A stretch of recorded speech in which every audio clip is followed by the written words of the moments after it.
Hola, que Dios los bendiga, espero que se encuentren bien.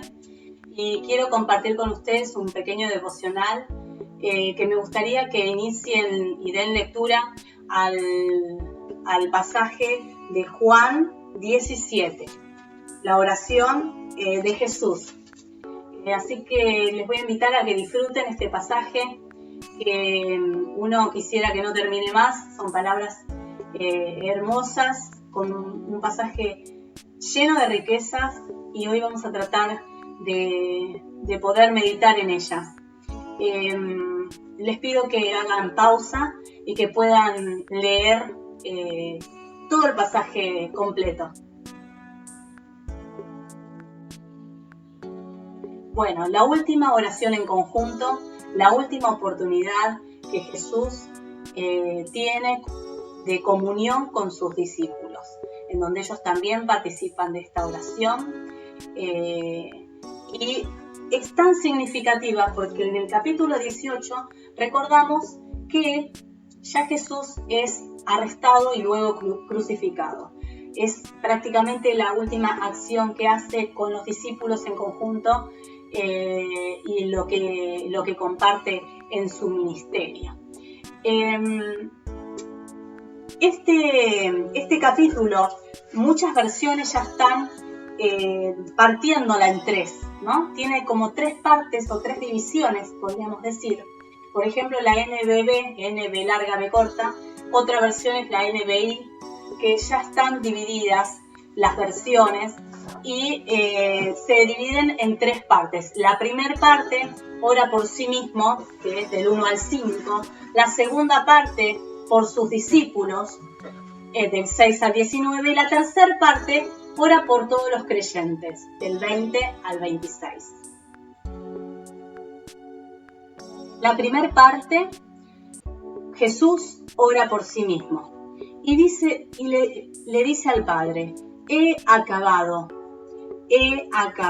la obra que me diste. En el versículo 4, he cumplido. El Padre le dio un propósito, le dio una misión, y él dice: he acabado con la misión, la obra que me diste que hiciese. En el versículo 3 comenta cuál fue la obra: que te conozcan a ti y que al único Dios verdadero y Jesucristo, a quien has enviado. Entonces, después esta parte ronda en la glorificación, que refiere al cumplimiento de su misión. Pero Jesús principalmente contempla su obra acabada. Jesús ora por sus discípulos, ora por ellos, ruega por sus discípulos, por esos compañeros que Dios les regaló para que anduviesen con él. Y dice el versículo 9: ruego por ellos, por los que me diste, porque son tuyos. Y más adelante, en el 11, dice: para que sean uno, así como nosotros. Guárdalos en tu nombre. Esa expresión comunica el anhelo de Jesús para sus discípulos, para que sean una cosa. Utiliza un verbo en tiempo presente. No dice rogando que lleguen a ser, sino ruega que continúen siendo. Esta preocupación predomina en Jesús en toda la intercesión. No solamente desea que haya unidad, sino que clasifica la clase de unidad a la que se refiere, así como nosotros. Termina el versículo 11b. Aparece una condición, aparece esta condición que es la unidad. ¿Y cómo es la unidad? Requiere esfuerzo sincero y constante de sus discípulos. Y en el versículo 21, para que todos sean uno, como tú, oh Padre, en mí y yo en ti. La unidad que Jesús anhela para sus discípulos no significa algo obligado, algo impuesto, algo sin uniformidad o sin libertades. La unidad a la que se refiere no es el fin en sí mismo, sino que su fin lo expresa en la cláusula final del versículo 21, que dice así: para que el mundo crea que tú me enviaste. La unidad en el cuerpo del creyente será la prueba más convincente para que el mundo crea, para que este mundo escéptico crea en el enviado. La Iglesia cristiana contemporánea no alcanzará sus metas mientras esté desunida. Pero ¿cómo lo logro? ¿Cómo lograr este objetivo tan importante? La clave me la dice el versículo 6 de la oración de Jesús, que dice así: he manifestado tu nombre a los hombres que del mundo me diste. Tuyos eran y me los diste, y han guardado tu palabra. Han obedecido, han guardado tu palabra. ¿Y qué significa esto? Volver a la palabra, meditar en ella. ¿Qué significa meditar? Rumiar.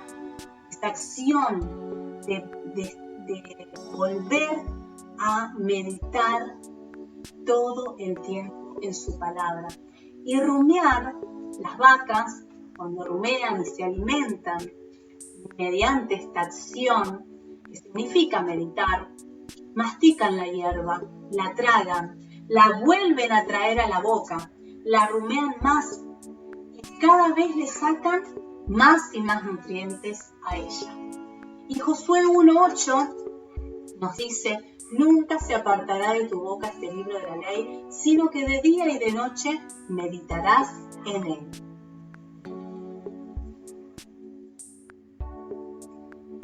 Bueno, en esta parte permítanme mostrarle unos elementos. Y son dos cosas, dos vasos. Miren, dos vasos. Dos vasos que tienen características similares, iguales, son de vidrio, pero uno tiene agua, ¿sí? Uno tiene agua. Y entonces, el agua la trasvaso. ¿Vieron? Todo el agua, ¿sí? Y si yo doy vuelta, tienen a quién le pertenece cada vaso. Espero que se vea, pero un vaso dice Jesús y el otro dice discípulos. Uno le pertenece a Jesús y otros serían que nos pertenece a nosotros. Jesús volcó, vació, vertió todo lo que Él tenía a nosotros y nos transfirió una misión, justamente la misma misión que Él tiene. ¿Cuál fue el propósito? Versículo 3. Y esta es la vida eterna, que te conozcan a ti, el único Dios verdadero, y a Jesucristo, a quien has enviado. Que la palabra llegue. ¿Cómo? Unidos. ¿Cómo lo logramos? Rumiando su palabra, meditando en ella, guardándola y obedeciendo. Que podamos comprender estas verdades, rumiar su palabra y cumplir su misión. Que Dios les esté bendiciendo ricamente a todos. Los extraño, los quiero. Que Dios los bendiga.